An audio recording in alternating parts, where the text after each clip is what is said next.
Eke po human experience in kwento ko ke kayo, eke po denasan o kinwento da rin tao ke katamo. Pero panita mo pong akakit daramdaman at ning minsan po akakit mo po post da keng Facebook. Ita pong amanong neng kahit damdaman mong sabyanda, kaganakanan ning Ginoo ke kami. Mari po, o sa Tagalog po, ang bait ng Panginoon, hindi kami pinabayaan. Tapos these words po, nano pong budi kong sabihan. May tumupong kwento na ikit ko kay Facebook.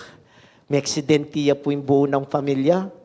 Kaya benala po on the way to vacation, magbakasyon la po. Yung aksidentila po, pilay dongan din ng anak ko nito sa total wreck. Ya po ning sakenda, dala po keng hospital. Deni na po, deng mga sugat la, mapilan ka rin anak dating may pili, uling may paspas la po, uling deng anak keng gulot elang makaseatbelt, dening at yumukeng arapi lang makaseatbelt deng may asawa. So ting anak, miras ang gakening dashboard na po ng sakyan nga na ning kwento niya. Pero baliw na po sinabi na ning tatang ha, yung pong tatang, sabi na ba ning tatang, ang bait ng Panginoon, hindi kami pinabayaan. Nanong hindi pinabayaan? May lasaking sakit. May nga pile-pile. May pulayilak yung ospital, yung buong pamilya. Sugatan, makaplaster agamat ay anak, makaplaster abunto kaya sawa, uling may pukpukya po, keng side na ning salamin na ning sakin, nga ako pimpone. Pero yung sabi na ning tatang, ang bait ng Panginoon, hindi kami pinabayaan. Bakit po? Bakit sinabi na itawo? Walang namatay. Ala po mete. Na para kayo, talagang sinave na lapaning Ginoo ni metong karing kayaber aking sakin alang mete. Puta pong akit metan sakin, katang picture niya po, katang ulim pong it's a write up po sinulat na ninintatang experience da. Putang akit may sakin, mo sabihan kumabila rin makasakit. Bala mo po sandwich siya. May compress siya po yung karelang sakyan, which an SUV vehicle niya po, katibeda na reta, pero compress siya. Pero para ken tatang magana kaya yung pamurin ng Ginoo. Linigtas na lang. Ngarapin po. And these are our common words na daramdaman tamo po ka rin tao. Rin lately po, yung kapatid ko, niyan pong ining kayang asawa, may ka-diferensya na niya naman po kayang puso, uling medyo, tingnan pong history kayang puso na, niyang kaya niya magpa-check up ya po, tatakot naman. Fearing that po at na naman dapat maopera na niya naman, angioplasty na niya naman. Sabi na ni doktor, ko tatakot ka na malatiya mong uyat na makuha niya mang kem panuluit, kailangan din ng tubo nga na po. Pakibat na ning hati, kaganakanan ng Ginoo.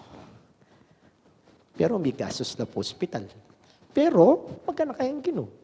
Nano pong buri kong sabihan. Sometimes in our life po, sabi rapin, healing, sabi na po ng catechesis, suningin ko pong catechesis, sabi na po ng catechesis, the primary requirement of healing is a faith in the heart.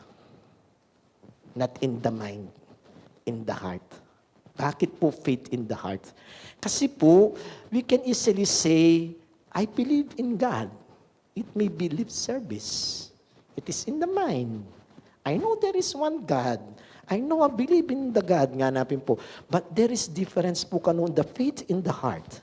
Because in the faith in the heart, nga rapin po sasabi, nano mang kasakit at kasakit kimbe, sabi rapin po, manatili pa mo rin king kasalpantayanan. Nung tuglungan tayo po, yung sasabihanan ng catechesis kaya katamo when it comes to the healing of a person nga na po, po kanutang po tang masakit kanita kamamahus.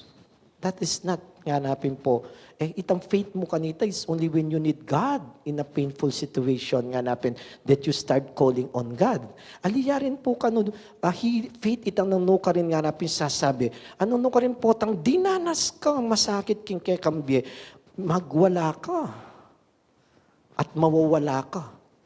Nano pong burin sabihan, sasangkan mo ka rin aliwan tao, sasangkan mo pelalong king Diyos, yung marilyari kaya kang hanapin po, naning kaya hanapin po, talagang you will never find healing at so difficult to look at healing, uling bitterness, at you can puso ng tao, you have to learn, hanapin po, to have faith in the heart.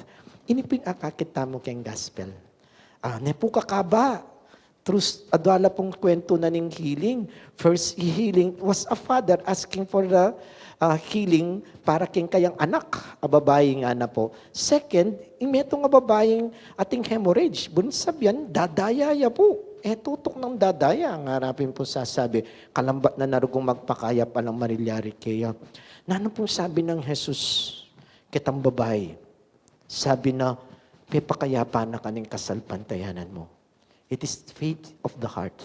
Because the woman believed, nga na pong sasabi, talnan ke mo, ing laylaya na ning mala na kumayap na ako. Tuglungan niya po kitang last part. Yung miras na kimbali ng Jairo, ang talagang mamaw sa pepasawap kang Jesus, na ano pong milyari, magugulo na rin tao ling mete niya kanyang anak. Na anong pakibat ng Jesus, katatakot. Magtiwala ka kanako. Minwala yung tao. Ang kakita lungublat pepakayap niya yung anak. May itong pumbuli na sabihan ka rin, it is again, you have a deep faith for healing to come. At may kadini po yung panabili na kaya katamo ng kapag masusyan. Pero alam yung pag masusyan, tamo po yung St. John, talagang sa deep faith, the love for children, for abandoned boys, nga rapin po, nadilingap na, pepagaral na, tiruana na, nga na po kaya katamo, uling balo na, kaya mga tamparalan, apakayap no rin ng anak, allowed na la, kaya biyang makasalanan, at mas milapit na king Diyos, may gintuto naman po ito. Deng sinesena, kalulula. At din yung kalulunga ready, may kadireksyon la kimbiye. Healing starts when you have faith in your heart.